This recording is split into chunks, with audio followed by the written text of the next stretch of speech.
What is going on, everyone? Welcome to the Halloween Horror 4.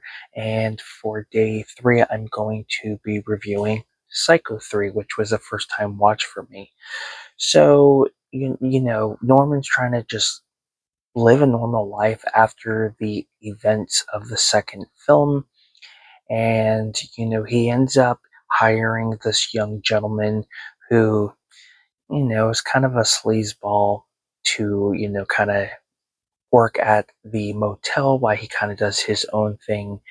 And we eventually, of course, meet a young nun, or so we thought she was going to be a nun. She ends up leaving after a tragic event that basically, kind of messes with her mentally, almost like a PTSD type of thing. And then, of course, Norman's having issues with, you know, his mother, who, of course, is not there. She's pretty much a corpse. And of course, all these killings start to happen. And you also have this reporter who kind of wants to do an article on um, Norman, and kind of provoking him in a way. And the sheriff, has to tell her, like, you need to stop. He's trying to live his life. And that's basically what is going on between her and then all these killings happening.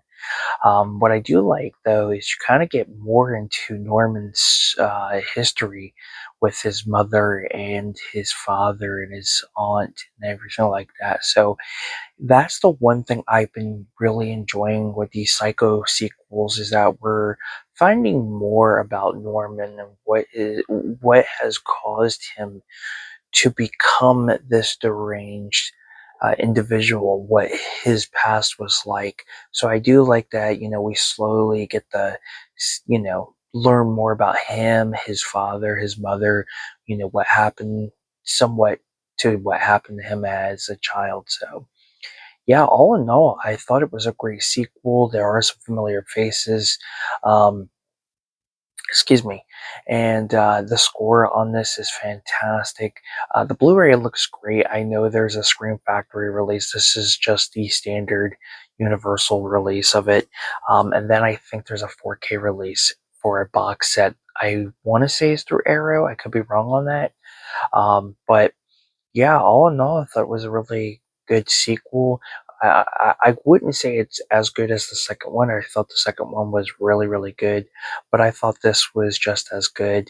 I do like the callbacks to the first movie, little references to the second movie, which I do like. And it's great to see a lot of familiar faces show up in these movies that I would never have thought would be in these films to begin with. So that was really cool to see. The actor who, Norman hires, who's kind of the sleazeball of this movie, the actor is well known throughout the 90s. And he's pretty much in everything. He's one of those actors that you recognize the face, but you can't remember the name. I know him well as the co-star of The Lawnmower Man alongside Pierce Brosnan.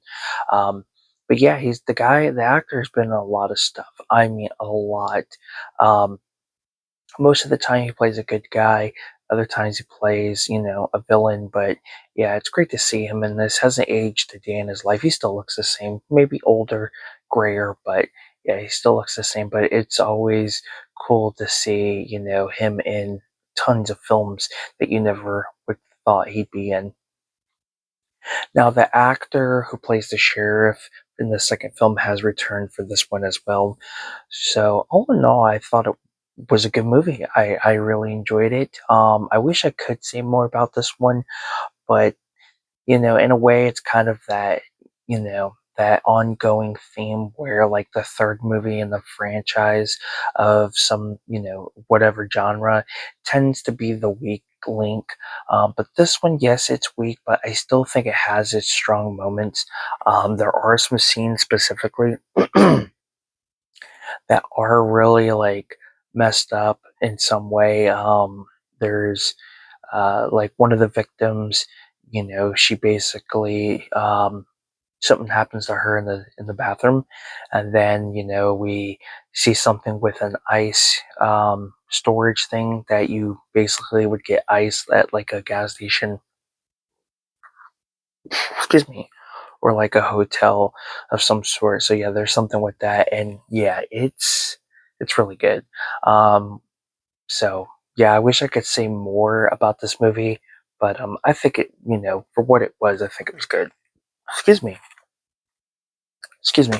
I'm dealing with some acid reflex, so you guys will have to bear with me here. But yeah, Anthony Perkins I thought was fantastic. It's great that this actor, would continue on the legacy since the first movie, and yeah, I thought it was great.